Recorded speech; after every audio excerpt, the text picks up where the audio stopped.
हिरण्यवर्णां हरिणीं सुवर्णरजतस्रजां चन्द्रां हिरण्मयीं लक्ष्मीं जातवेदो मावह ताम आवह जातवेदो लक्ष्मीमनपगामिनीं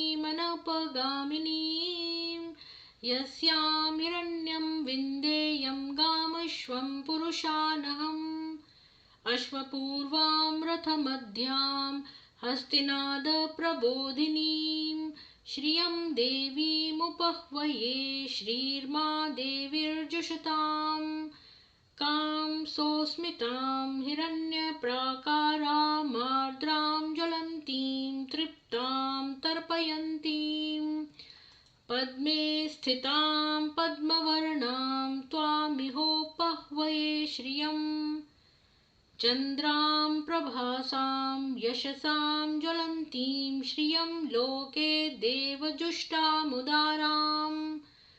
तां पद्मिनीमीं शरणमहं प्रपद्ये लक्ष्मीर्मे नश्यतां त्वां वृणे आदित्यवर्णे तपसोऽधिजातो वनस्पतिस्तव वृक्षोऽथ बिल्वः तस्य फलानि तपसानुदन्तु मायान्तरायाश्च बाह्या लक्ष्मीः उपेतु मां देवसखः कीर्तिश्च मणिना सह प्रादुर्भूतोऽस्मि राष्ट्रेऽस्मिन् कीर्तिमृद्धिं ददातु मे क्षुत्पिपासामलां ज्येष्ठां लक्ष्मीं नाश्याम्यहम् अभूतिं स्मृद्धिं च सर्वां निर्नुत् मे गृहात् गन्धद्वारां दुराधर्षां नित्यपुष्टां करीषिणीं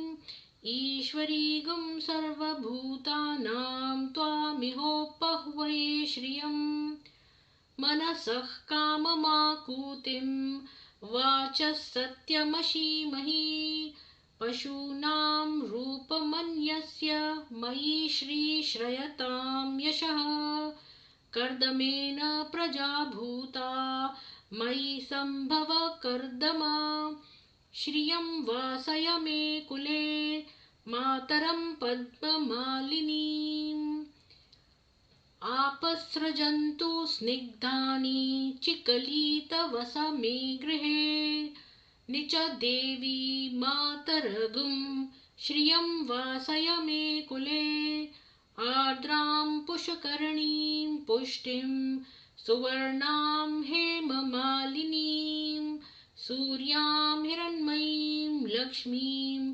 जातवेदो मावह आर्द्रां यः करणीं यष्टिं पिङ्गलां पद्ममालिनीं चन्द्रां हिरण्मयीं लक्ष्मीं जातवेदो मावह ताम आवह जातवेदो लक्ष्मीमनपगामिनीं यस्यां हिरण्यं प्रभूतं गावो दास्योश्वान् विन्देयं पुरुषानहम् या लक्ष्मी सिन्धुसम्भवः भूतिधेनुपुरो वसुः पद्मविश्वावसुर्देवी सदा नो दुषतां गृहम् पद्मासने पद्म ऊरू पद्माक्षी पद्मसम्भवे तन्मे भजसि पद्माक्षी येन सौख्यं लभाम्यहम् अश्वदायी गोदायी धनदायी महाधने धनं मे जुषतां देवी सर्वकामांश देहि मे महादेव्याय विद्महे विष्णुपत्न्याय धीमहि तन्नो लक्ष्मीः प्रचोदयात् भद्रन्नो अपि वातयः मनः मरुताम् ओजसे स्वाहा इन्द्रो विश्वस्य राजति शन्नो भवति पदे सञ्चतुष्पदे ओम शांति शांति शांति।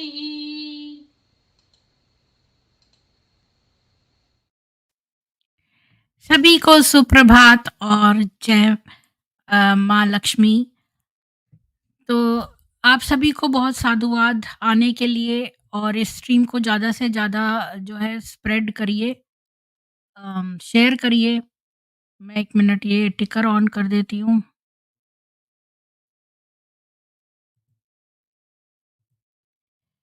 तो आज हम ना एक मॉडल करेंगे, के बारे में जानेंगे। तो ये मॉडल जो है वो उसने बनाया है। किसने? ये 10 लेवल का पिरामिड मॉडल, जो भी कल्ट जितने भी होते हैं उनके लिए है। और ये एरिक हॉफर ने एक ये लिखा है, द ट्रू बिलीवर करके एक किताब लिखी है, और उसमें आपको ये मॉडल मिल जाएगा। और इस मॉडल्स में 10 कंपोनेंट्स हैं, और 10 कंपोनेंट हैं, और इसके 4 फेज हैं। तो कल्ट के लोग कैसे काम करते हैं, अब हम इसको ब्रह्म कुमारी संस्था पर लगाकर देखेंगे। तो ये एरिक, याद रखिए, ये जो है किसका दिया हुआ है? ये है एरिक हॉफर का दिया हुआ, और इनकी किताब है द ट्रू बिलीवर। 1 मिनट, मैं इसको ना लिख देती हूँ।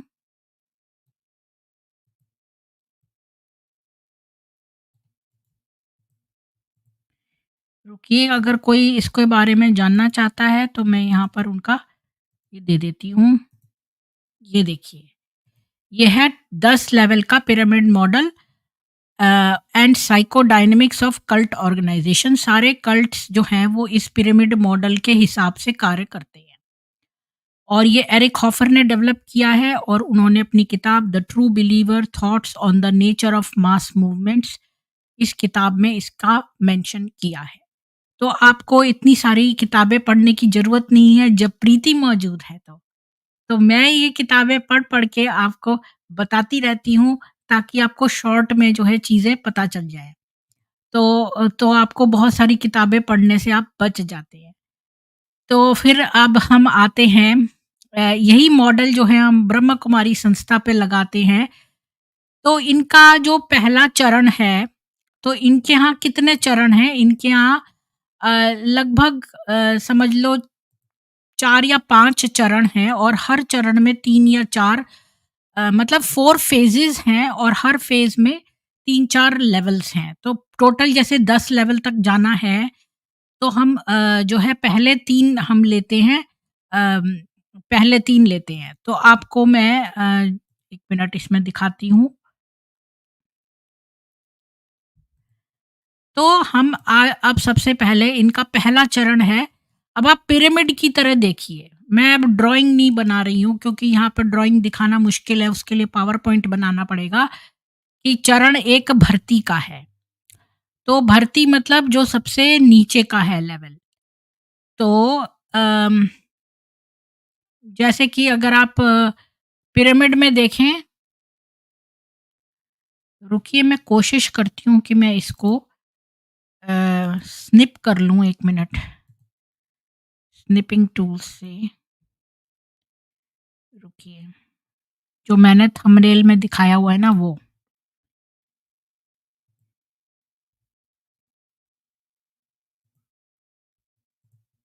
तो 1 मिनट, इसको हटाती हूँ और आपके साथ शेयर करती हूँ। मैं आपको एक पिक्चर दिखाती हूँ, उसी के हिसाब से आप जो है वो सारा समझ लेना। रुकिए 1 मिनट।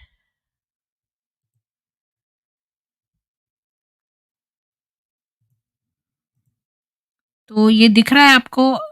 इसको बड़ा कर देती हूँ।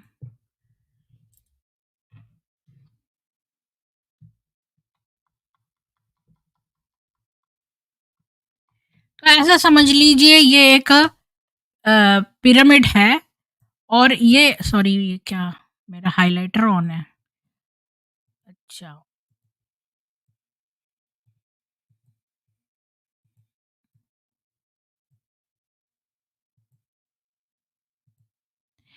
तो सबसे पहले आप नीचे देख रहे हैं ना, सबसे नीचे पायदान पे सीकर्स हैं, उसके ऊपर सैंपलर्स हैं, उसके ऊपर न्यू रिक्रूट्स हैं, उसके ऊपर द कमिटेड हैं, उसके ऊपर द वंडर बाउंड हैं, उसके ऊपर लैब रैट्स हैं, उसके ऊपर द ग्लटन्स हैं, उसके ऊपर द विलफुल स्लेव्स हैं, उसके ऊपर सिनिक्स हैं और उसके सबसे ऊपर सोशियोपैथ है। तो कितने हो गए? 1 2 3 4 5 6 7 8 9 10। ये 10 लेवल का पिरामिड मॉडल है, ठीक है? तो हम जैसे पहले 3 जो हैं सीकर, सैंपलर और न्यू रिक्रूट, ये पहला फ़ेज़ है इनका। तो ये पूरे 4 फ़ेज़ में हैं बँटे हुए, ये 10 लेवल्स। तो हम इन 10 लेवल्स को जो है डिस्कस करेंगे। तो देखिए, सबसे नीचे पायदान सबसे बड़ा है, ठीक है? तो मतलब ज़्यादातर लोग जो हैं वो नीचे वाले सबसे ज़्यादा संख्या में हैं, फिर उसके ऊपर वाले थोड़े कम हैं, उससे थोड़े कम हैं, ऐसे हैं। तो ठीक है, मैंने आपको ये इसलिए दिखाया है ताकि आप जो है वो अ, इस चीज़ को ध्यान में रखें कि मैं क्या बात कर रही हूँ, और उस तरह से कल्पना करें कि सबसे नीचे वाले पायदान की हम बात कर रहे हैं। और अब मैं आपको फिर से ले जाती हूँ पहले चरण में। हम पहले चरण में 3 स्टेप्स देखेंगे। सबसे नीचे, उसके ऊपर और उसके ऊपर। तो सबसे पहला चरण है भर्ती करने का, यानी कि रिक्रूटमेंट का, ठीक है? जैसा कि मैंने आपको मॉडल में दिखाया था कि रिक्रूटमेंट होता है। तो सबसे पहले साधक, तो हम साधक की बात करते हैं। तो तो ये साधक कौन है? ये साधक अपने जीवन को सार्थक बनाने के लिए कुछ ढूँढ रहे हैं। यानी कि आप देखो कि ये जितने भी लोग हैं जो ईश्वर को पाना चाहते हैं, जो ईश्वर की तलाश में हैं, वो बहुत सारे लोग हैं। जैसे कुछ मेरी तरह के हैं जिनके पास खुद खाली टाइम था, तो मैंने सोचा चलो बीके संस्था में हुआ हूँ। किसी को किसी के दोस्त ने बताया कि चल भाई बीके एक बड़ा अच्छा खुला हुआ है, वहाँ पे चलते हैं। किसी ने सोचा मेरे को प्रभु की इतनी लगन है, तो मैं जो हूँ जाऊँ, या सोल दुर्गा जी हैं यहाँ पर, उन्होंने किसी और रीज़न की वज़ह से जॉइन किया, या कोई और बीके है उसने किसी और। पर इन टोटैलिटी ये जितने भी नए रिक्रूट्स हैं, जो साधक श्रेणी में आते हैं, ये वो लोग हैं जो कि ईश्वर को ढूँढ रहे हैं, अपने जीवन को सार्थक बनाना चाहते हैं, बेटर करना चाहते हैं। तो ये हमने इंग्लिश में देखा द सीकर्स, जो कि है साधक। इसके ऊपर सेकंड वाले हैं, सेकंड वाला क्या है? The samplers. तो सैंपलर्स कौन है? वो संसार के लिए एक फ्री वे की तलाश कर रहे हैं। वो एक मार्ग सोच रहे हैं कि मैं किस गुरु को जॉइन कर लूँ, या कौन से पंथ में चला जाऊँ, कौन सच्चा है, कहाँ को जाऊँ? तो वो एक मार्ग को तलाश रहे हैं। पहले वाले तो खाली प्रभु को पाना चाहते थे, अपने जीवन को बेटर करना चाहते थे, साधक। और जो नमूने हैं, जिसमें इसमें यहाँ पर नमूने वर्ड दिया है, इसका ट्रांसलेशन जो मैंने किया है सैंपलर का, तो मतलब ज़रूरी नहीं है ये हिंदी सही लिखी हो सैंपलर की। तो वो एक राह ढूँढ रहे हैं, किस मार्ग में किस गुरु को फ़ॉलो करें, ठीक है? इसके बाद आते हैं कि तीसरे हैं, जो हैं कौन है? ये हैं न्यू रिक्रूट्स। तो नए भर्ती। तो ये कौन है? ये एक अपने ड्रिल सर्जेंट को ढूँढ रहे हैं। आपको पता है ना कि जो उनको ड्रिल कराएगा। अगर आप मिलिट्री में जाते हैं तो एक ड्रिल कराने वाला लीडर होता है आगे। वो बोलता है ढम, ढम, ढम, आगे मार्च करिए, अब पॉज़ करिए, अब ऐसे करिए, अब लेफ्ट को देखिए, अब ये करिए। इनको एक ड्रिल सर्जेंट की ज़रूरत है। ये नए रिक्रूटमेंट वो हैं जिनको ये तैयार हैं मार्च करने के लिए।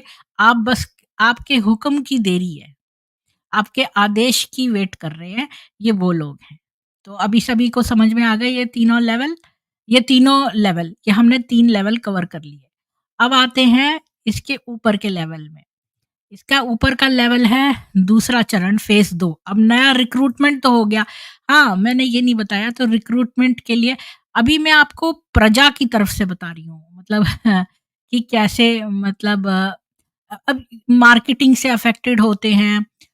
बहुत सारी चीज़ों से। अब जैसे अभी जो लोग मार्क खोज रहे हैं, मैं पिछले वाले में ये बताना भूल गई थी कि जो लोग मार्ग खोज रहे हैं, जो नमूने हैं, वो उनको जब ये शिवानी का बड़ा अच्छा-सा बोर्ड दिखता है, शॉर्ट्स दिखते हैं 1-1 मिनट के जिसमें वो अच्छी-अच्छी, प्यारी-प्यारी बातें और बहुत ही अच्छे सफ़ेद साड़ी पहन के और बहुत ही मधुर वाणी में बोल रही है कि आप अपने लिए 1 घंटा सुबह अवश्य निकालें। तो देखो, हम तो अपने जीवन में हमेशा हमारी फैमिलीज़ दूसरों के लिए नर्चरिंग करती रहती है, माँ हमारी अपने लिए टाइम नहीं निकालती। तो जब हम ये बातें सुनते हैं तो हमें लगता है वाह! किसी ने हमारे हित के लिए तो सोचा, किसी ने ये तो सोचा, हम तो मूर्ख हैं, हमसे नहीं सोचा गया ये। किसी ने हमें ये बताया कि हमें सुबह अपने लिए 1 घंटा अवश्य निकालना चाहिए। चाहे दुनिया गई भाड़ में, बच्चों का टिफ़िन बनाना गया भाड़ में, हस्बैंड का टिफ़िन बनाना गया भाड़ में, सबसे पहले तो मुझे अपने लिए सोचना चाहिए। मैं जाकर 1 घंटा मेडिटेशन करके आती हूँ। मैं अपनी पॉज़िटिव ऊर्जा बढ़ाती हूँ। तो ये सारी जो बातें हैं सुबह का टाइम, जो गृहस्थी में विमेन होती हैं उनके पास इतना टाइम नहीं होता है मॉर्निंग में, क्योंकि उनको बच्चों का खाना लंच बॉक्स बनाना होता है। उस समय जो काम वाली बाई भी आ जाती है, पानी भी लिमिटेड टाइम के लिए आता है, पानी भरना होता है, बोतलें भर के रखनी होती हैं, पेड़ों में पानी देना होता है। मुझे मालूम है, मैं सुबह सारे काम करती थी अपने घर में मेरे पेरेंट्स के साथ जब मैं रहती थी, तो सुबह-सुबह उठ के पेड़ों में पानी देना, कूलर भरना और जो है काम वाली से काम करवाना, क्योंकि फिर काम वालियाँ भी कोई वो नहीं होती हैं। तो ये सब करना। राजीव जी, आपका स्वागत है। तो अभी तो मैं खाली 10-15 मिनट ये बता रही हूँ, तो आप भी इनपुट दे देना अपना। ये पहले जी, जी। चरण की तो ये कुछ-कुछ वैसी वाली बातें बताती हैं स्वार्थपने वाली कि भई आप अपने लिए 1 घंटा निकालिए, आप अपने लिए ये सोचिए, वो सोचिए, तो भई लोग बड़े वो हो जाते हैं कि हाँ, हम भी ये करें। और ये व्हाइट-व्हाइट साड़ी पहन के बोलती हैं तो लगता है ये बड़ी पवित्र और शुद्ध हैं, हम भी ऐसे बने। सोल दुर्गा जी कहती है मुझे इनकी उनसे मैंने पूछा 3 कौन-सी बातें बड़ी अच्छी लगी, तो उन्होंने कहा ये सफ़ेद साड़ी पहन के सिंपल बातें करती हैं। तो ये हाँ। वाली बातें जी, तो ये बातें सबको अच्छी लगती हैं। तो ये जो नमूने हैं, जो कि कोई मार्गदर्शन का गुरु ढूँढ रहे हैं, इनको तुरंत पता चल जाता है, हाँ जी, राजयोग हो रहा है, हमें वहाँ जाना है। ये हमने मार्ग चूज़ कर लिया है, क्योंकि छोटे-छोटे वीडियोज़ में तो अच्छी-अच्छी बातें कही गई हैं, तो ये तो सभी को पता ही है अच्छी हैं। तो ये 3 में से कोई किसी को कोई क्वेश्चन है तो पूछ लेना। अच्छा, अब आते हैं दूसरे चरण पे। तो मैं ये एडवर्टाइज़मेंट का बताना भूल गई थी, इसलिए मैं दोबारा से आई। दूसरा चरण है चरण 2, जिसमें कि 3 स्टेप्स हैं, हम देखेंगे, चौथा, 5वां और छठा।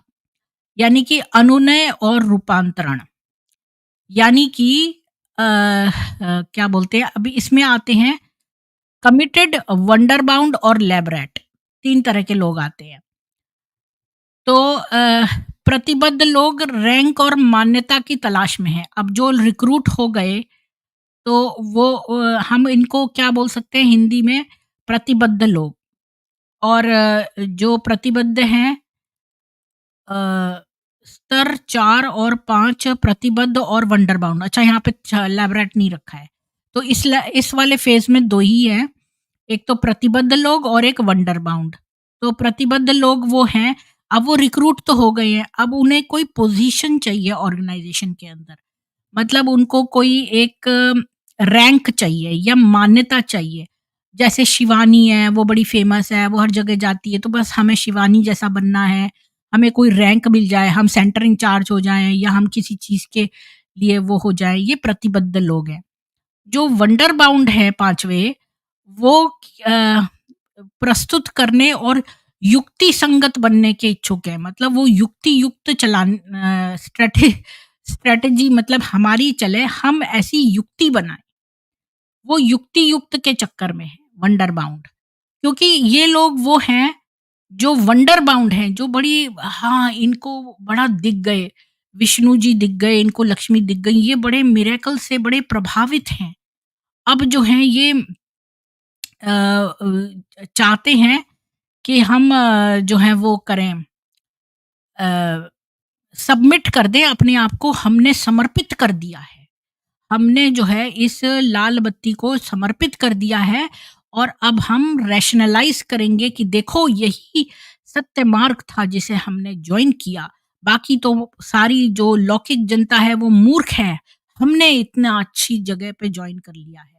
तो ये 2 आपको समझ में आ गए। प्रतिबद्ध वो हैं जो रैंक ढूँढ रहे हैं और सोशल स्टेटस, और वंडर बाउंड वो हैं जो समर्पित हो चुके हैं और उनको मिरेकल में पूरा विश्वास हो गया है लाल बत्ती पे, और अब वो बस जो है वो करना चाहते हैं, युक्ति संगत बनना चाहते हैं। तो ये हो गया दूसरा चरण। तीसरा चरण है दासता। तो इसमें भी 2 हैं लेवल, इसमें भी 2 लेवल हैं क्योंकि 10 लेवल का ये पिरामिड है। तो छठा और सातवां। छठा है लैब के चूहे। अब आपको पता है लैब के चूहे कौन से होते हैं जिन पर प्रयोग किया जाता है। वो ये देखने के इच्छुक हैं कि वो कितना सहन कर सकते, आप कितने तक ले जा सकते हो। लैब के चूहे पर हम तरह-तरह की दवाइयाँ टेस्ट करते हैं, हम देखते हैं भई ये कितना जो है बेयर कर सकता है, कितना मतलब हम इसको डोज़ दें, कितना क्या करें। तो ये लैब के चूहे हैं, ये कहाँ तक टॉलरेट कर सकते हैं। मतलब अगर सेंटर में ये झाड़ू-पोछा कर रहे हैं तो कितना ज़्यादा झाड़ू-पोछा कर सकते हैं, कितने जगहों का झाड़ू-पोछा कर सकते हैं, और क्या-क्या बर्तन माँज सकते हैं, और क्या कर सकते हैं। या अगर ये पैसा दे रहे हैं तो कहाँ तक दे सकते हैं, और सैलरी में से या पैतृक भी दे दें, इधर-उधर से भी दे दें, या ये मार्केटिंग कर रहे हैं तो कितनी और कर सकते हैं। तो ये लैब के चूहे हैं। और the gluttons for punishment, the gluttons for punishment होना चाहिए, ग्लटन्स। तो ये नेक्स्ट वाले ये हैं जो सजा के लालची लोग स्वपीड़कवादी हैं। ये जो है ट्रांसलेशन में आया है कि मतलब ये मैसोचिस्ट हैं, मतलब जिनको दूसरों को हुक्म चलाने, उनको थोड़ा-सा पीड़ा देने में आनंद आता है। आपने से लोग देखे होंगे कि दूसरों को जो थोड़ा-सा पनिश करते हैं, तो उनको बड़ा थोड़ा-सा अपना ऊपर हैंड रहने से उनको थोड़ा-सा पावर फ़ील होती है। ये मैसोचिस्ट हैं जो दूसरों को की वेदना में इनको थोड़ा-सा आनंद आता है। ऐसे कई लोग होते हैं। तो ये ग्लटन्स फॉर पनिशमेंट हैं, और ये जो हैं सज़ा देने के लालची लोग हैं छोटी-छोटी बातों में। अच्छा तुमने ये नहीं किया, तो अब तुम्हें ये नहीं हो करना पड़ेगा। अब तुम जो है तुम्हें ये वाले फल नहीं प्राप्त होंगे। मैं नहीं, कोई और बता सकता है। यहाँ उषा जी होती तो अच्छा होता कि जो समर्पित हैं कोई, तो मैं सतीश जी को बुला लेती तो अच्छा रहता। सतीश जी जो हैं वो समर्पित भाई हैं, तो वो ये ज़्यादा जितनी इसका आपने बातें एग्ज़ाम्पल की ना बताएँगे। उसमें से काफ़ी चीज़ें उषा जी के साथ, उषा जी का पॉडकास्ट हुआ था उससे मैच करती हैं, और वो सब चीज़ें उन्होंने झेली है जो आपने लगभग बताया ऊपर चीज़ें। हाँ, लेकिन वो आ जाते ना, मैं 1 मिनट इनको उषा जी और इनको वो दे देती हूँ, तो फिर ये बड़ा अच्छा एग्ज़ाम्पल्स भी देंगे ना। उषा जी तो बहुत मज़ा लगा देती हैं, वो तो बहुत अच्छे-अच्छे एग्ज़ाम्पल ढूँढ के लाती हैं। ज़रा 1 मिनट में इन लोगों को। मैम अच्छा वो ये ढूँढ लाइव के नहीं नहीं किया क्या लाती हैं, मैंने? वो उनका लाइव है, उनके साथ वो हाँ, घटित हुआ है क्योंकि हमने खुद पॉडकास्ट हाँ। में देखा है, इसीलिए हम मतलब भी बता पाते एग्ज़ाम्पल्स हैं। ढूँढ के लाती हैं अपने लाइफ़ के अनुभव में से, मेरा मतलब ये था। अच्छा मैं इनको भेज देती हूँ सतीश जी को एक, और एक मैं भेज देती हूँ ये उषा जी को, क्योंकि ये लोग समर्पित हैं तो ये बड़ा अच्छा बता देंगे।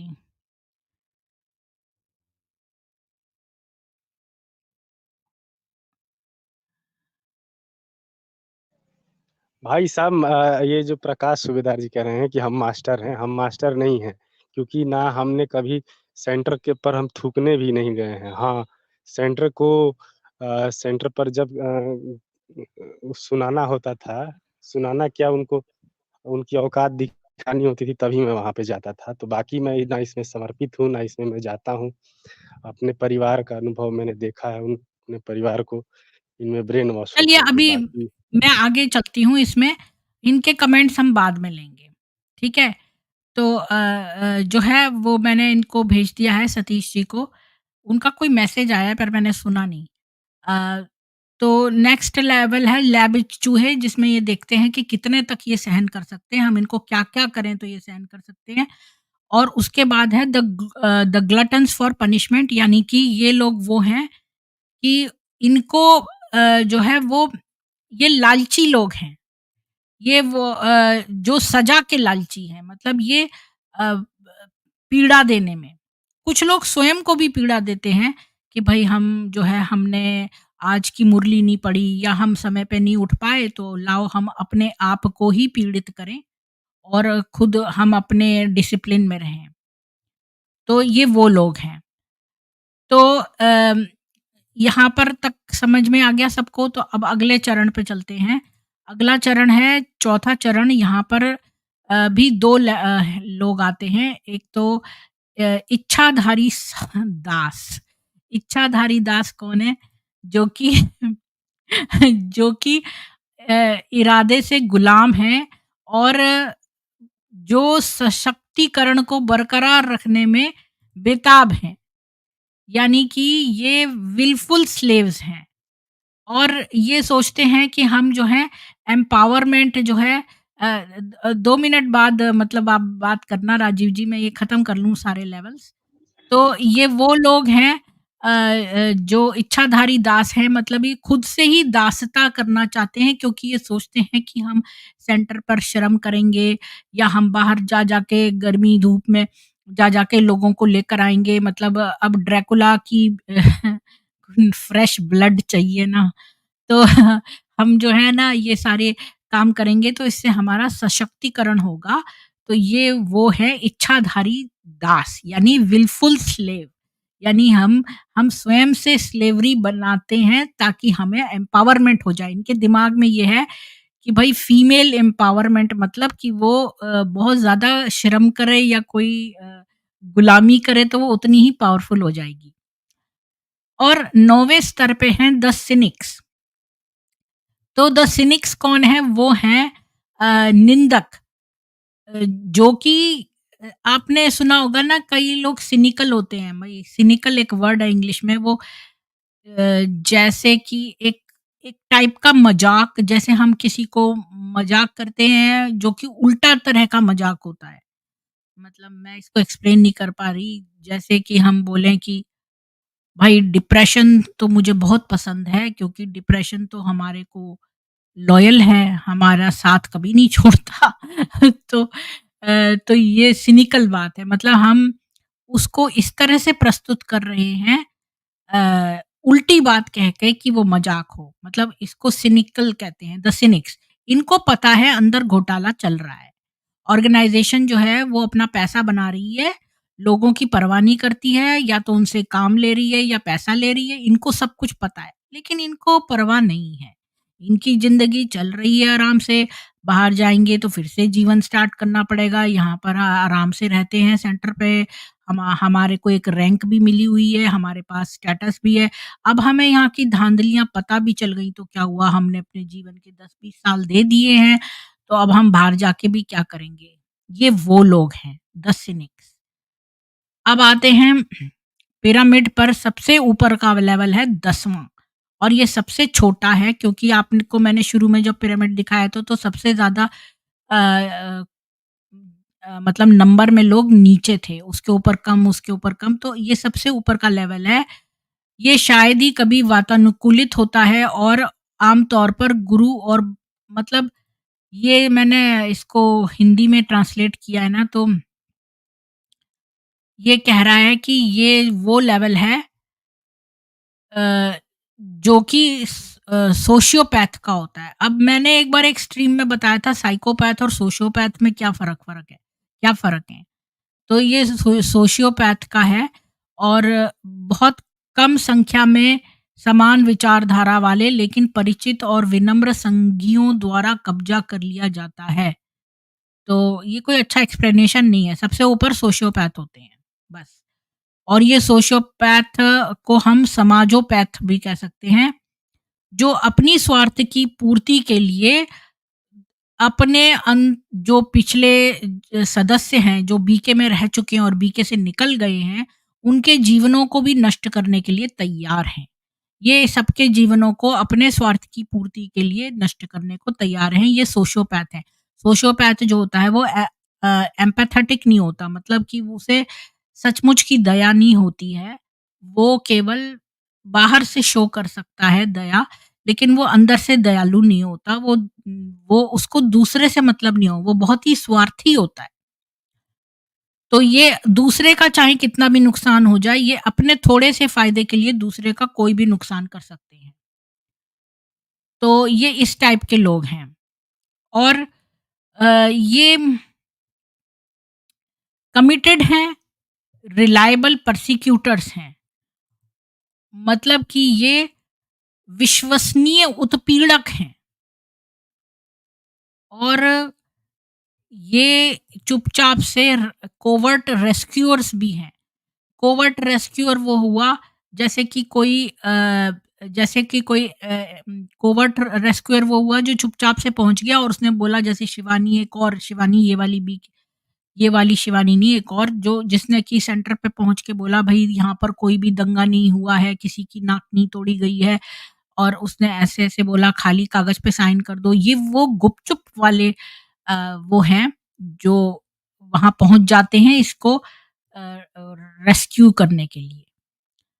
तो ये पैसों से इनको मतलब है और इनको एथिक्स, एम्पैथी और कंपैशन फॉर मैनकाइंड जो है इससे मतलब नहीं है। असली मतलब इनको मनी से है। और ये भी देख लो कि एक कार्पमैन ट्रायंगल, एक अगर आपने पढ़ा हो कार्पमैन ट्रायंगल, उसमें भी लेवल्स बताए गए हैं कल्ट मेंबर्स के। उसको बड़ा फेमस है, आप लोग गूगल कर सकते हैं, कार्पमैन ट्रायंगल करके एक है। तो उसमें भी ये कल्ट के लेवल्स बताए गए हैं। तो ये सोशियोपैथ इसको रूल करते हैं। अब आपको समझ में आ गया कि सबसे ऊपर पे सोशियोपैथ हैं जो अपने स्वार्थ के लिए लोगों का जीवन नष्ट कर सकते हैं, कितनी गृहस्थियां उजाड़ सकते हैं। ये गुप्त बचावकर्ता हैं, विश्वसनीय उत्पीड़क हैं और नैतिकता, सहानुभूति और मानव जाति के लिए करुणा, इससे इनको कोई मतलब नहीं है। इनको केवल पैसे से मतलब है। तो ये सबसे ऊपर टॉप पे बैठे हैं। तो मैंने आपको 10 लेवल आज बता दिए और मैं 1 मिनट में इसको दोबारा से राउंड अप कर देती हूँ। तो पहले वाले लेवल में जो हैं, जो नए साधक हैं, जो अच्छे अपने जीवन में बेहतरी करना चाहते हैं, नमूने वो हैं जिनको एक गुरु की तलाश है, और नई भर्तियाँ वो हैं जो अभी-अभी बीके में आ गए हैं। इसके ऊपर जो है प्रतिबद्ध लोग हैं, जो कि कोई न कोई रैंक पाना चाहते हैं, जो कोई न कोई स्टेटस पाना चाहते हैं अंदर, और जो इसके ऊपर हैं वंडर बाउंड वो हैं अ, जो युक्ति संगत बनने के इच्छुक हैं और वो बड़े समर्पित हो गए हैं। वो वंडर्स कहते हैं मिरेकल को, यानी कि जादुई चीज़ों पर वो बिलीव करते हैं। फिर जो है इसके ऊपर हैं लैब चूहे। लैब चूहे वो हैं, वो देख सकते हैं कि भई कितने तक ये टॉलरेट करेगा शोषण, चाहे वो पैसों का शोषण हो, आर्थिक शोषण हो, चाहे वो शरीर का शोषण हो। और उसके ऊपर द ग्लटन्स फॉर पनिशमेंट, यानी कि ये वो हैं जो उत्पीड़क हैं, जो कि दूसरों को तंग करने में या फिर स्वयं को भी तंग करने में। कुछ लोग अपने आप को भी बोलते हैं कि मैं आज 4 बजे नहीं उठ पाया तो आज मैं खाना नहीं खाऊँगा, या आज ये होगा, या फिर दूसरों को पीड़ा देने वाले, ये ग्लटन्स फॉर पनिशमेंट है। इसके ऊपर आते हैं इच्छाधारी दास, जो कि खुद से ही गुलामी करने के बड़े इच्छुक हैं। वो सोचते हैं इससे हमें एम्पावरमेंट मिल जाएगा, हमारा सशक्तिकरण हो जाएगा। उसके ऊपर द सिनिक्स हैं, जिनको सब पता है अंदर की धांधली, लेकिन वो परवाह नहीं करते क्योंकि उनका जीवन आराम से चल रहा है और इतने साल उन्होंने समर्पण कर दिया है। तो अब वो बाहर निकल के उनको ज़्यादा कष्ट होगा, तो यहीं पर चलने दो, धांधली चलती है तो। और सबसे ऊपर लेवल पर जो ये सोशियोपैथ हैं, जिनको कि करुणा, नैतिकता और मानवता से कोई लेना-देना नहीं है, ये इनको खाली पैसा ही चाहिए और इनको अपने स्वार्थ के लिए दूसरे का कोई भी लेवल का नुकसान कर सकते हैं। तो ये है आज का पिरामिड। इसके बारे में आपका क्या विचार है? राजीव जी, और मैं यहाँ पर नीचे लोगों को एक वो भी दे देती हूँ, कोई इसके बारे में डिस्कशन करना चाहता हो, इसको मैं पिन कमेंट में डाल देती हूँ। मैम जो आपने सोशियोपैथ की बात की जो पिरामिड में सबसे ऊपर हैं, ये हुँ। वो लोग हैं जिनको मतलब कि सब पता है और ये लोग माउंट आबू में टॉप लेवल पर हैं, जितना भी पैसा आता है उनका आपस में बंदरबाट करते हैं और कुछ रिज़र्व के लिए छोड़ा जाता है और उसके बाद जो ज़ोनल रैंक के इसमें इनके जो पदाधिकारी हैं, वो हैं और जो डिस्ट्रिक्ट लेवल पे हैं, उनके थोड़ा-सा ही नीचे है या फिर कभी-कभी बहुत से केस में वो टॉप लेवल के बराबर ही होते हैं, जो डिस्ट्रिक्ट वाले होते हैं और हुँ। ज़ोनल वाले। और जिनकी आप बात कर रही थी देखो जो सिनिक्स होते हैं ना, उसी लेवल पे उनको धाँधली का पता चल जाता है। सबसे ऊपर आने से पहले औ ही उनको पता चल जाता है। लेकिन उनका जीवन आराम से चल रहा है, इसलिए वो कोई वो नहीं करते। जो सोशियोपैथ हैं वो हैं जो पूरा बिज़नेस रन कर रहे हैं, जिनकी हाँ, एक्चुअल जेब में बिल्कुल। पैसा जा रहा है। बिल्कुल, बिल्कुल। और ये मतलब कि इनको आप वो लाइन में सही लिखा हुआ था कि इनको मानवता, दया भावना से कोई मतलब नहीं है, केवल लूट, लूट और केवल लूट ही है इनके हाँ, दिमाग में। हाँ, हुँ। हाँ। और मैम एक वो बात और बता दूँ, जो लोग ये सोचते हैं, आज मैंने एक वीडियो सुना था, जो कि कल्ट के लिए बारे में था, 7 पॉइंट्स का, बड़ा अच्छा था वो। वो ये है कि जो लोग कल्ट में होते हैं ना, उनको आप ये समझ लीजिए कि बिल्कुल इम्पॉसिबल है कल्ट से बाहर निकालना। जो अभी-अभी गया है वो तो फिर भी आ सकता है, जो बहुत समय का गया हुआ है वो नहीं निकल सकता है, जब तक वो खुद से ना चाहे। तो ये जो कल्ट पे जो बहुत जितना ज़्यादा समय बीतता जाता है, ये उतने ही ज़्यादा फँस जाते हैं। इसलिए आप लोग जो इनको बहुत सारी शिक्षाएँ यहाँ पर दे रहे हैं और इतनी मेहनत से इनको बोल रहे हैं, ये है, वो है, तो ये नहीं उसको मान के कभी भी कल्ट अपना छोड़ेंगे, क्योंकि ये उनके अंदर तक चला गया है और ये उस लेवल पर हैं जो मैंने कौन-सा लेवल बताया था जिसमें वो अ अ विलफुल स्लेव लेवल पे हैं, या फिर जिसमें सोचते हैं कि जितनी सेवा करेंगे उतना सशक्तिकरण होगा। ऐसे बहुत ये सारे टॉप कल्ट हैं राजीव जी, जो दिखाते हैं कि विमेन एम्पावरमेंट, और विमेन एम्पावरमेंट के नाम पर विमेन का शोषण करते हैं।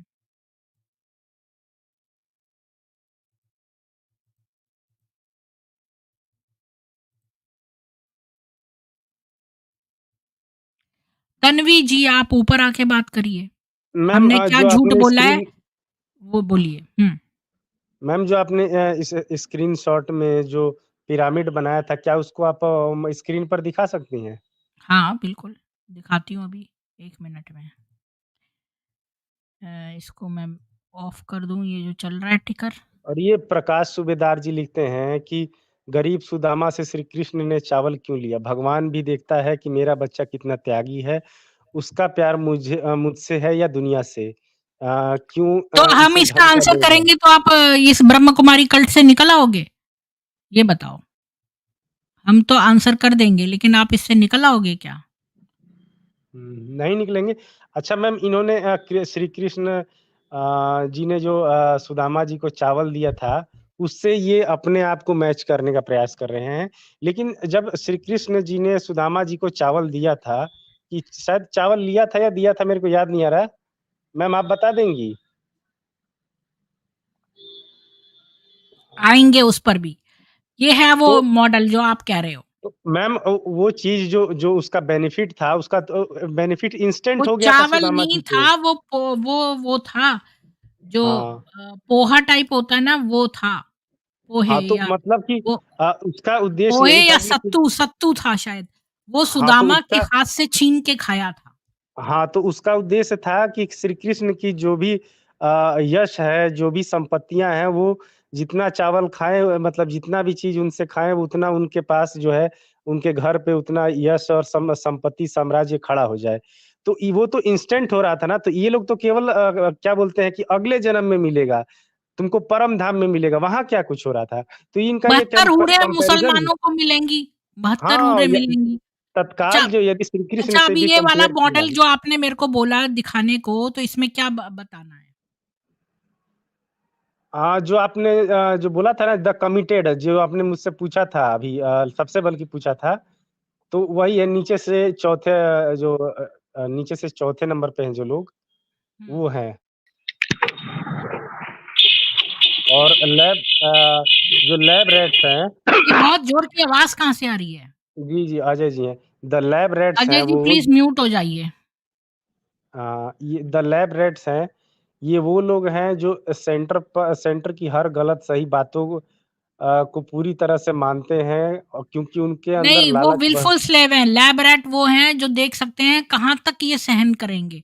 मतलब ये कि जैसे कोई मान लो झाड़ू-पोछा में अच्छा है तो उसको और थोड़ा काम दे दिया और ये मैक्सिमम कितना कर सकता है ये देखते हैं ये। हाँ, तो ये वही मैक्सिमम वही मैं कितना वही पैसा मैं निकाल बता रहा सकता था है कि श्रम ज कितना कर सकता है, ये वो है। हुँ, हुँ। ये इसी में उषा जी का उदाहरण दिया जा सकता है क्योंकि ये उसी लेवल तक उषा जी गई थी, द लैब रैट्स तक। हुँ, जी। हाँ। तो अजय जी आपका स्वागत है, आप क्या बोलना चाहते हैं बोलिए? प्रीति जी राम राम, राजू जी राम राम। जी, राम, राम-राम। राम जी। ये सुदामा जी चने खाते थे और लैया खाते थे चावल के ना, गूँध ना के। सुदामा की बात ना करें। आज पिरामिड टॉपिक है, उसको डिरेल ना करें। इनके वो जो दीदी हैं आपने क्वेश्चन्स एकदम हम नहीं पढ़ेंगे। हम इनके क्वेश्चन्स नहीं पढ़ेंगे। आप जो हाँ, तो हैं दीदी वो ये इनकी बातें ना करें। जो आज पिरामिड टॉपिक है नहीं तो फिर मैं ये एंड कर दूँगी स्ट्रीम, एक चैट स्ट्रीम खोलेंगे उसमें बात करेंगे। आज यही हाँ, नहीं टॉपिक है पिरामिड का। तो बिल्कुल सही चीज़ें हैं ये तो मेरी फैमिली तो 23 साल से है तो मैं तो जानता हूँ, पूरी नस-नस जानता हूँ। पूरा एक्यूरेट आपने बताया। हाँ, इसमें 3 लेवल किसी ने एक्सप्लेन करे हैं, चलिए उनको पढ़ते हैं। तो यहाँ पर 3 लेवल रुकिए मैं आपको म्यूट करती हूँ अजय जी। ये 3 लेवल हैं, ये हम पढ़ते हैं यहाँ से। इरादतन गुलाम यानी ये विलफुल स्लेव्स हैं। मैं इसको थोड़ा बड़ा और करती हूँ और यहाँ पर देखती हूँ।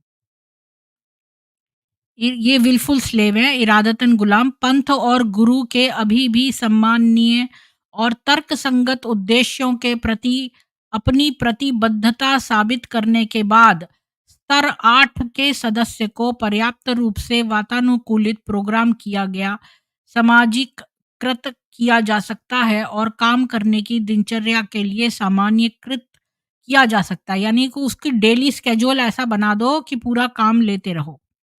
और आनंद को पुरस्कृत और मजबूत किया जा सकता है। मतलब ये कि आनंद को मतलब कि एक तरह से ये कैरेट एंड स्टिक पॉलिसी मतलब 1 मिनट इसका इंग्लिश में देखते हैं। ये 3 बताए गए हैं यहाँ पे विलफुल स्लेव्स के लिए। ये मुझे ज़्यादा अच्छे से समझ में आएगा। Having proven his or her commitment to the cult's still honorable and rationalized objectives, the level 8 member may be sufficiently conditioned. यानी कि जब उन्होंने अपना कमिटमेंट दे दिया पूरा कल्ट को और वो गुरु को बहुत ऑनरेबल समझते हैं यानी लेखराज को और उनके साकार मुरलियों को बहुत रैशनल समझते हैं तो रैशनल मतलब की बड़ी उनको समझ में आई है कि ये सही है, तो जो लेवल 8 का मेंबर है उसको सफिशिएंटली कंडीशन किया जा सकता है, programme socialised and normalised to get the job done routine.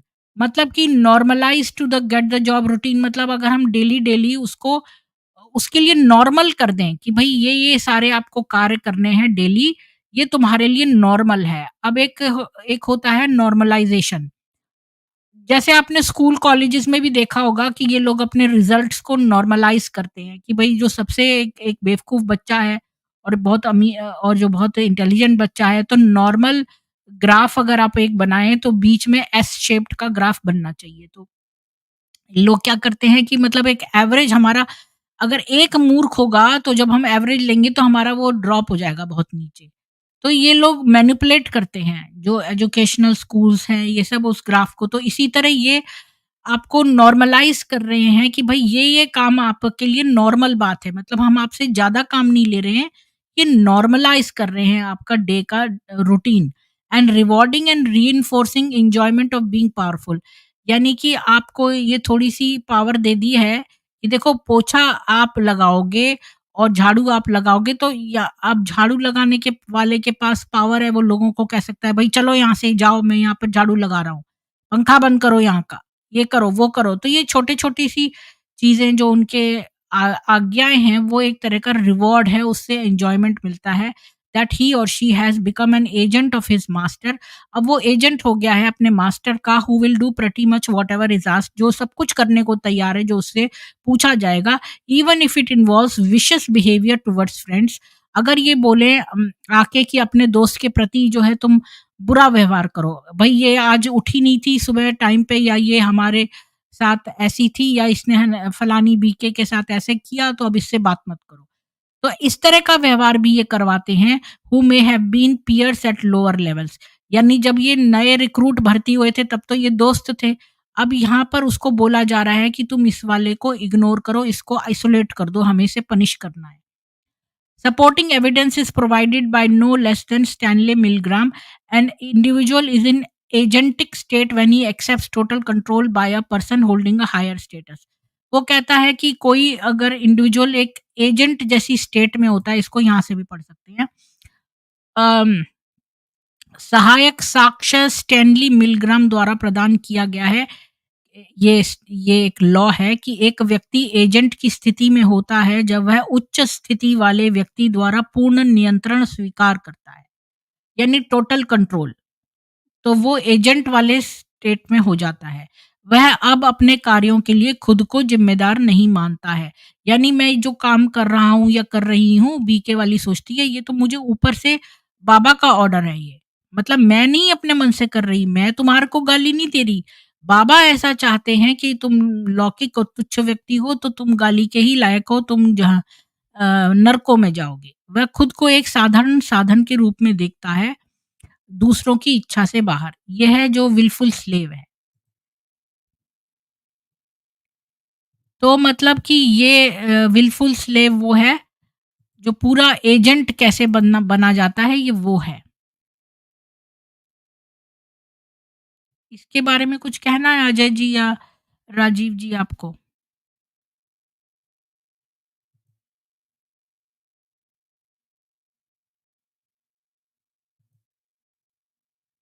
अभी सब चुप हो गए हैं।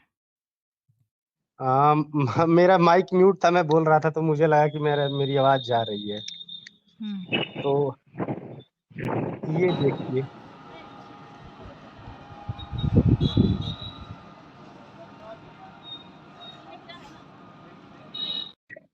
इनके ऐशो आराम है मैम। ये जो जिन लोगों से लूट के रखे हैं ये लोग,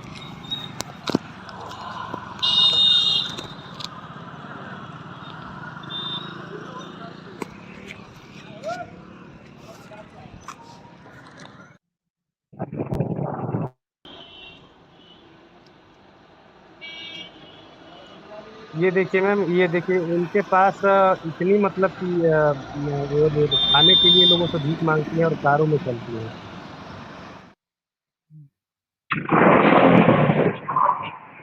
जी। अच्छा,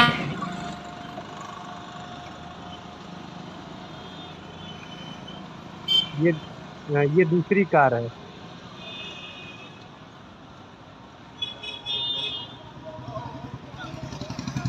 और सबकी स्थिति वैसी ही है, अपने स्वास्थ्य एकदम खत्म हो चुका है, दूसरे के सहारे पर चलना है। देखिए जो बैठ रही है वो जोनल इंचार्ज है। जी जी। तो आगे पढ़ते हैं इसमें। ये तो इरादतन गुलाम है, इसके ऊपर है निंदक। इस यानी जो मैं सिनिक्स कह रही थी ना, जिनको पता है घोटाले का, इस स्तर पर सदस्य पर्याप्त रूप से ब्रेन वॉश, सत्ता आदि मतलबी और इतना अपराधी हो गया है कि वह जासूसी करने, गैस लाइट करने। अब गैस लाइट करने का क्या अर्थ है वो मैं बता देती हूँ कि कई बार जैसे लोग आपके घर में बोले कि देखो ये सब हुआ तुम्हारी वजह से हुआ, ये तुम अगर ऐसे थे, तुमने ये काम किया इसलिए ऐसा हुआ। तो दूसरे पर दोषारोपण करना, ये है गैस लाइट करना, इसको गैस लाइटिंग बोलते हैं। विश्वासघात करने, त्यागने, उपहास करने और सार्वजनिक रूप से अपमानित करने के लिए इतनी दूर तक जाने को तैयार है। यानी कि ये ऐसे लोग हैं, अब इसके ऊपर वाले हैं ये। अभी जो विलफुल गुलाम हो गया और पूरा एजेंट बन गया, अब ये पूर्ण ब्रेन वॉश्ड है। सत्ता का आदी है ये, स्वार्थी है और बहुत अपराधी हो गया है। वो जासूसी करता है, गैसलाइट करता है, विश्वासघात करता है, त्यागना, उपहास करना यानी पब्लिकली दूसरे को अपमानित करना, यहाँ तक करते हैं। जो अब शुद्ध शक्ति उद्देश्य हैं, उनकी सेवा में निचले स्तर पर जानकारी देता है। खुद को पीड़ित कोने से दूर रखने के लिए सदस्य ने कार्पमैन ड्रामा ट्रायंगल, ये कार्पमैन का जो एक मैं बता रही थी ना कार्पमैन ट्रायंगल, वो कार्पमैन ड्रामा ट्रायंगल है पूरा। अगर आप उसको देखेंगे तो वो पिरामिड ही है ये कार्पमैन ड्रामा ट्रायंगल। तो नहीं कार्पमैन सॉरी कार्पमैन ड्रामा ट्रायंगल वो है कि कार्पमैन ने एक ट्रायंगल बनाया था कि भाई हस्बैंड वाइफ में जैसे लड़ाइयाँ होती हैं तो वो क्यों होती हैं? तो उसने एक ट्रायंगल बनाया कि 3 यहाँ पर प्राणी हैं, एक विक्टिम है, एक पर्सिक्यूटर है और एक है जो रक्षा करने आ रहा है उड़ के। तो ये 3 हमेशा होते हैं। कोई कहीं पर भी लड़ाई होती है तो 3 तरह के लोग होते हैं। अगर एक ट्रायंगल में 3 कोने हैं, तो एक कोने पे बना दो विक्टिम, एक कोने पे बना दो एक कोने पे बना दो परपिट्रेटर जो उसको उत्पीड़न कर रहा है और एक कोने पे बना दो रक्षक जो रेस्क्यूअर है। तो जनरली फ़िल्मों में दिखाते हैं कि रेस्क्यूअर को प्यार हो गया। एक आदमी अपनी बीवी को मारता था तो उस एक जो रेस्क्यूअर है उसको जो है बीवी से प्यार हो गया और कितना अच्छा हुआ और जो दुष्ट पति था उससे हमने बदला ले लिया या वो का एक्सीडेंट हो गया या उसको पुलिस पकड़ ले गई, उसने कुछ गलत किया, फिर पुलिस आ गई, फिर पुलिस उसको ले गई। तो बॉलीवुड में दिखाते हैं कि रेस्क्यूअर और विक्टिम के बीच में एक एसोसिएशन जो कि लव है, जो कि बहुत ही गलत है। ये ऐसा होना ही नहीं चाहिए। अच्छा, जो कार्पमैन ट्रायंगल है उसमें क्या है कि जो विक्टिम है, अब हर कोई विक्टिम एंड में अपने आप को दिखाता है कि भई हम विक्टिम हैं, हम विक्टिम हैं। तो एंड में ये सब एक दूसरे की पोजीशन जो जो परपिट्रेटर है वो विक्टिम हो सकता है, जो विक्टिम है वो रेस्क्यूअर हो सकता है, जो रेस्क्यूअर है वो विक्टिम बन सकता है, जो रेस्क्यूअर है वो परपिट्रेटर भी हो सकता है। तो ये सारी जो कार्पमैन ड्रामा ट्रायंगल है ना वो बता रही हूँ आपको शॉर्ट में, वैसे आप पढ़ सकते हैं गूगल पे जाके। तो ये एक दूसरे की पोजीशंस लेते रहते हैं। कार्पमैन ड्रामा ट्रायंगल ये है। तो अब आगे चलते हैं। तो सदस्य ने कार्पमैन ड्रामा ट्रायंगल के शीर्ष पर बचावकर्ता से उत्पीड़क में परिवर्तन किया है। मानवता के लिए दुनिया को बचाने के लिए तर्क वितर्क को भूल जाइए क्योंकि इस स्तर पर सदस्य आमतौर पर पंथ के वास्तविक वॉलेट वैक्यूमिंग उद्देश्यों और वॉलेट वैक्यूमिंग मतलब कि आपका पर्स खाली करना और उद्देश्यों का पक्षधर होता है और उन्हें स्वीकार करता है। हालांकि यह ध्यान रखना उपयोगी है कि बहुस्तरीय विपणन पंथों में अत्यधिक लाभ का उद्देश्य बहुत पहले और निचले स्तर पर देखा जाता है। यानी कि ये लोग तो पैसा नीचे के ही स्तर पर लेने लगते हैं, इस स्तर तक आने के बाद पैसा नहीं खींचते, बल्कि बहुत सारे कल्ट्स में और स्पेशली ब्रह्म कुमारी में बहुत नी पहले ही ये आप देखो एरिक का जो हमने केस देखा था, पहले 6 महीने में जब उसने ब्रह्म कुमारी जॉइन किया था, इसके बाद छोड़ ही दिया 6 महीने बाद, लेकिन तब तक इन्होंने पूरी एस्टेट उसकी लिखवा ली थी। और जो शुरुआत में आर्थिक उद्देश्यों के बारे में स्पष्ट होते हैं। तो अभी मेरे दिमाग में एक बात अभी-अभी आई कि ये लोग कहते हैं कि लौकिक लोगों का पैसा बुरा होता है, ये सब है। तो ये कहते हैं कि भई दूसरे ने अपनी मर्ज़ी से दान दिया है। तो ये बताओ राजीव जी कि जब कोई दूसरा अपनी मर्ज़ी से दान दे रहा है तो तुम ले क्यों रहे हो? उसको मना कर सकते हो। क्यों ले रहे मैम हो? ये लोग भी तो जब किसी से दान ले रहे हैं तो वो लोग भी तो लौकिक संपत्तियां ही संग्रह कर रहे हैं ना।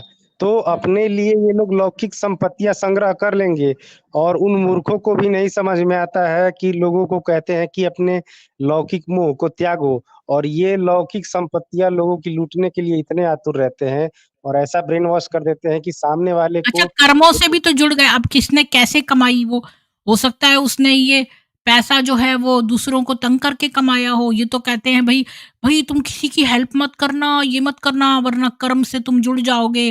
तो जब उसका पैसा ले रहे हैं तब भी तो कर्म से जुड़ रहे हैं। मैम सेंटर में ऐसे लोग जैसे आते हैं जैसे कॉन्ट्रैक्टर वगैरह, पॉलिटिशियन वगैरह और इनके जाल में फँस जाते हैं, तो इनसे ये लोग इतने बेशर्म हैं कि ये भी कहते हैं कि आपके पास जो काला धन है उसको भी सफल करो।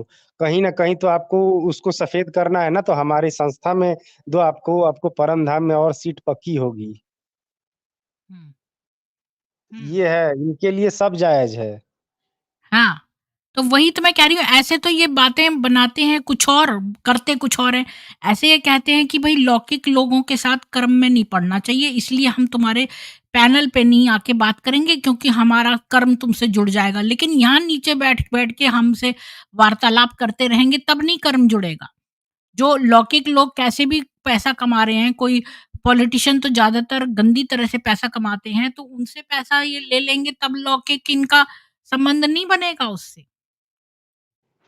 पहला तो कोई पॉलिटिशियन जल्दी इनको पैसा देता नहीं है। यदि कोई मूर्ख बन भी गया, तो उससे वही कहते अरे हैं नहीं, कि नहीं, गलत कह रहे हो आप राजीव जी। वो मूर्ख नहीं बन जाता, ये उसको वशीभूत कर देते हैं। अभी तो मैंने बताया आपको एरिक जो था, 6 हाँ, महीने में वो बना और उसने छोड़ भी दिया ब्रह्म कुमारी, लेकिन इन्होंने पूरी एस्टेट लिखवा ली। तो कौन होगा जो अपनी एस्टेट ही दान कर देगा, यानी वो अपने माँ-बाप के लिए भी नहीं सोचेगा। माँ-बाप मतलब एस्टेट का मतलब ये है कि पूरा न केवल प्रॉपर्टी बल्कि उसके अंदर जो सामान रखा है, घर के फर्नीचर सब कुछ, मतलब जिन कपड़ों में माँ-बाप बैठे हैं उनको उन्हीं कपड़ों में बाहर निकालना। तो कोई लड़का ऐसा क्यों करेगा अपने माँ-बाप से जो इतना प्यार करता है? विदेशी लोग तो कभी माँ-बाप के संग नहीं रहते, लेकिन ये आदमी अपने माँ-बाप के संग रहता था। इसने शादी भी कर ली और ब्रह्म कुमारी छोड़ दिया। तो इन लोगों ने उसको वशीभूत किया तभी तो वो अपनी एस्टेट लिखेगा, ये तो कॉमन सेंस की बात है। तो इन्होंने ऐसे व्यक्ति से भी पैसा ऐंठ लिया। लौकिक। कई केसेज़ ऐसे हैं और सब सब में ये लोग वही करते हैं, ब्रेन वॉशिंग करना। जितने भी साइकोलॉजिकल जो तरीके हैं, उन सब का इस्तेमाल अपने फ़ायदे के लिए ये लोग करते हैं। इसमें कोई दो राय नहीं है, क्योंकि जितने लोग भी आए हैं सब वही कह रहे थे। जब हमको मुझे इनके बारे में उतना ज ज्ञान नहीं था कि ये लोग कर क्या रहे हैं, तब मैं यही मानता था कि हमारे पिता की श्रद्धा है ऐसी, तो उन्होंने वो ऐसा कर रहे हैं। लेकिन जब असलियत पता चली तो इनका पूरा खेल ही खुल गया, कि ये पूरी तरह से मनोविज्ञान का इस्तेमाल करते हैं लोगों को लूटने के लिए। हुँ। तो अब ये हैं 10 मॉडल का इनका कल्ट के सब मॉडल्स। जी मैम और जो आपने ये जो पूरा पिरामिड बताया जितने लोगों ने अभी तक पॉडकास्ट में आए हैं, वो उनके घर वाले जुड़े हों या वो एक्स बी के हों, वो वो प्रत्येक व्यक्ति किसी न किसी स्टेज पर रहा है और इसमें से मेरे जो यहाँ पर जहाँ मैं रहता हूँ, यहाँ पर जो नीचे से 4 और 5 जो लेवल था उस लेवल के लोग यहाँ पर हैं, उनको मैंने देखा है, उनसे मैं मिला हूँ। उनको मैंने समझाने का भी प्रयास किया है, लेकिन वो समझने को तैयार नहीं हैं, क्योंकि वो पूरी तरह से क्या बोलते हैं वशीभूत हो चुके हैं, ब्रेन वॉश्ड हो चुके हैं। हुँ। मैम जैसे कि मान के चलिए कि यदि आप कोई भलाई का काम कर रही हैं, ठीक? और भलाई का मान के चलिए आपने कोई ट्रस्ट खोला, आप भलाई का काम कर रही हैं, लोगों की मदद कर रही हैं, गरीब कोई अनाथ आश्रम आपने खोल दिया। मैं आपको दान देने आता हूँ कि आप बहुत अच्छा काम कर रही हैं और मैं आपको एक चेक बना के दिया, लेकिन मेरे परिवार वाले तैयार नहीं हैं, वो आपको आके उल्टा-सीधा बोल रहे हैं कि तुम क्यों ले रही हो तो आपकी तरफ से यही ना होगा कि भाई आपके घर वाले साथ नहीं हैं आप जो कर रहे हैं उसके विरोध में हैं, तो ऐसा पैसा हमको नहीं चाहिए, आप अपना रख लीजिए। लेकिन इस चीज़ का मेरे पास प्रमाण भी है, मैंने इन बेशर्मों को कई बार कहा है और खुले मंच पर भी इनको कहा है, जब ये लोग हमारी जो संपत्ति है, हमारे पिता की संपत्ति है, ब्रेन वॉश करके ये लोग लिखवा रहे थे, तब भी मैंने बोला। उसके बाद जब उस जो भूमि का है भूमि पूजन कर रहे थे, फिर भी मैंने खुले मंच पर जितने भी ब्रह्मा कुमारी के वहाँ पर फॉलोअर्स थे, उनके सामने बोला कि ये लोग गलत कर रहे हैं, आज नहीं तो कल आज हमारे साथ हुआ है, कल आपके साथ भी होगा, तो सतर्क हो जाइए। तो वो लोग कह रहे थे कि तुम्हारे इनके सामने कुछ बोलने से कुछ नहीं होगा। ये सब लोग जो मतलब कि पूरी तरह से डेडिकेटेड फॉलोवर हैं। तुमको जो करना है जाओ कर लो, हमारा कोई कुछ बिगाड़ नहीं पाएगा। तो उसकी वीडियो मेरे पास है, लेकिन इसमें अभी अपलोड नहीं हो पा रही है। जैसे बाकी वीडियोज़ मैंने आपको दिखाया, बाकी वो वीडियो अपलोड नहीं हो पा रही है। अच्छा, मैं ये पिरामिड उन लोगों को दिखा देती हूँ, ये लाइन हिंदी में, तो कोई इसका स्नैपशॉट लेना चाहे तो ले सकता है। अ,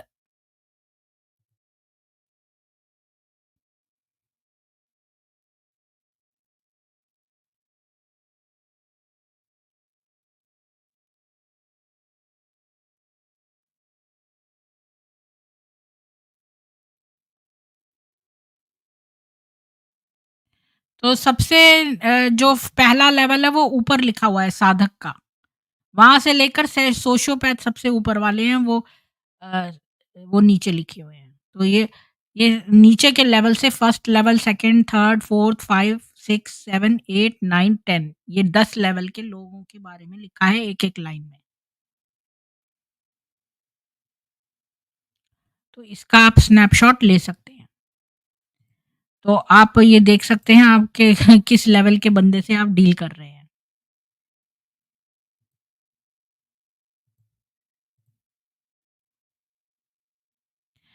स्वामी जी जब फाइटिंग का आएगा तो लगा देंगे। और भी बहुत सारे वीडियोज़ हैं इनके।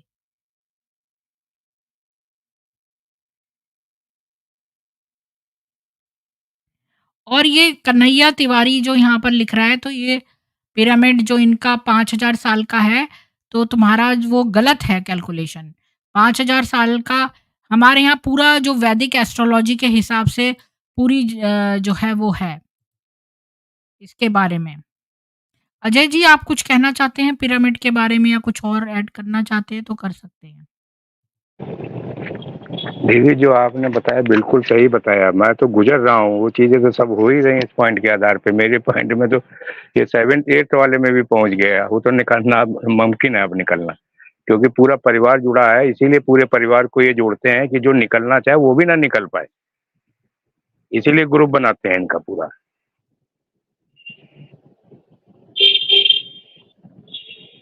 जी। मैम और घरों जो से तो 2 मिनट में पहुँच जाएगी आपके व्हाट्सएप पर। व्हाट्सएप जो से मैं घरों से कुछ भी नहीं कर सकती, वो मेरे को ईमेल ही चाहिए।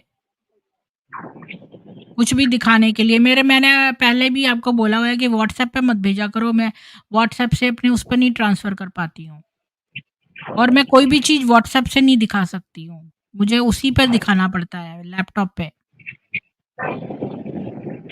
तो दीदी मैं आपको एक चीज बताऊं, मेरे अभी सीबीएसई का लड़के का रिजल्ट निकला, परसों निकला हुआ है। जी। मेरे को मैंने व्हाट्सएप में डाला लड़के के पास कि बेटा तुम्हारे रिजल्ट निकला, क्या है, अपना रोल नंबर भेज दो।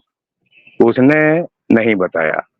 उसकी क्यों? टीचर ने मेरा व्हाट्सएप नहीं करता वो, मैं क्योंकि मेरी वाइफ उसको अपना ब्रेन वॉश कर रही है, उसने बंद कर दिया मेरे से बात करना। तो तो आप उसकी उसको टीचर ने अपने पास ही रखो ना, उसको अपनी बीवी के पास क्यों रखा हुआ है नहीं आपने? आता, नहीं आता वो, क्योंकि वो ब्रेन वॉश हो चुके। लड़की नहीं आती, लड़का नहीं आता, तो मैं कैसे रखूं? वो वाला, ये तो जब जो भुगता है वही जानता है, जो नहीं करता उसको समझ में नहीं आता है। हुँ। तो उसने, उसके दोस्त को मैंने व्हाट्सएप में डाला, तो उसने मालूम है दोस्त से क्या लिखवाया कि आपका लड़का फेल हो गया है अंकल, सॉरी। मैंने उस पर ध्यान नहीं दिया। फिर मैंने उसके टीचर का जैसे रोल नंबर और आर्मी स्कूल का कोड आया, मैंने अपने भांजे को दिया। भांजे ने मेरे चेक करके बताया हैदराबाद से कि मामा ऐसे ऐसे ये पास हो गया, लेकिन मैथ में इसके 33 नंबर हैं और फिजिक्स, केमिस्ट्री और बायो में 34 नंबर। तो दीदी बताइए ये किस काम का रह गया? और वो मतलब हमारे जो उनके मायके वाले, वाइफ के मायके वाले बोले बाबा ने तो पास कर दिया। बताइए दीदी ये किस काम का रह गया? मैं ना इसको अब आर्मी में भर्ती करा सकता हूँ, ना आगे के लिए कुछ करा सकता जिसके कि 40% से नीचे नंबर हैं। बोले बाबा ने तो पास कर दिया है। बताइए उसके लाइफ में जब हाई स्कूल में इतने कम है तो वो इंटर में कैसे साइंस साइड कोई लेगा और क्या करेगा? अरे ये तो चाहेंगे कि वो जो है और लोगों को, जैसे ड्रैकुला, आपने देखा है ड्रैकुला जो है उसको हमेशा फ्रेश ब्लड चाहिए, ड्रैकुला की बीवियाँ। आपने देखा है वो ड्रैकुला की जी, बीवियाँ? जी, जी। मैं तो शैतान पिक्चर भी देखी जो आपने कल बोली थी, मैं वो भी देखा हूँ हाँ, आज। हाँ। फिर वो आपने देखा कि वो कैसे खिला के उसको वो कर लिया बश में उसकी बेटी को? जी। जी, जी, जी। तो वही चीज़ है दीदी। अब बताइए मेरे डर होता है एक बाप का, डर बहुत बड़ा होता है बच्चों के अंदर।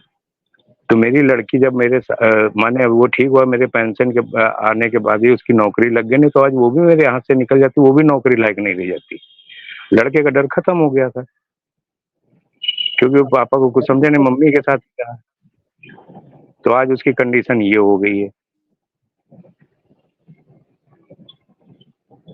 हुँ। और 7 मई को लड़की का बर्थडे था, इसी 7 मई को मैंने उसको विश किया। फ़ोन किया, उसने पहला फ़ोन नहीं उठाया, दोबारा कॉल किया कि चलो कहीं बिज़ी होगी, दोबारा कॉल किया, उसने मेरा फ़ोन काट दिया। मैंने व्हाट्सएप में लिख के डाला, उसको भी उसने नहीं देखा। आपके जो बेटे का दोस्त है ना, उससे आप मिलिए स्कूल में। जी, जी।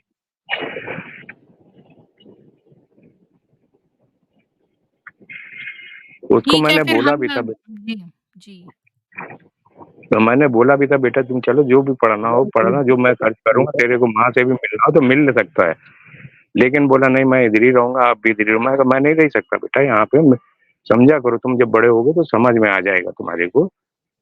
तो मेरे को तो 2 साल हो गए, 1 साल मैं वहीं रहा अलग रह ये के, आप अब 1 उसको साल ले से मैं जाया करो ना घुमाने के लिए और उसको चीज़ें खिलाओ।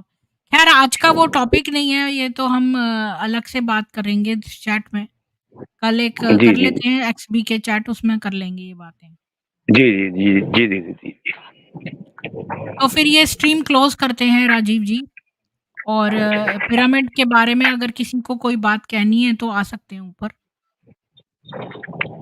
मैम आपने जो पहले उस हिसाब से तो सब कुछ समझ में आया, तो बाकी पिरामिड के साथ में जो वर्ड्स इंग्लिश में लिखे हैं, तो उसके चलते ऐसे डायरेक्टली नहीं समझ में आ रहा है। जो पूरा एक्सप्लेनेशन आपने पूरा बताया वो तो समझ में आया पूरा।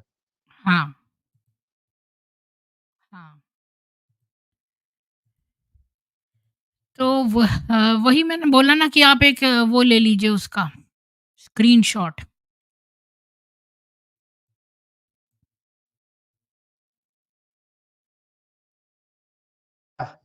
ये इमेज देख पा रही हैं स्क्रीन पर?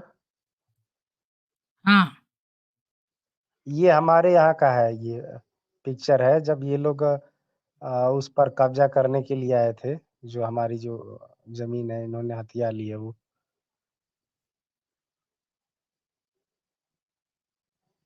और इनको जो केवल लोग पैसे से मतलब है। हाँ, जो लोकल नेता हैं, उन लोगों को भी ये लोग इनवाइट कर देते हैं, ताकि वो कुछ बोले उससे पहले ही हमारे मतलब कि सपोर्ट सिस्टम तैयार हो जाए।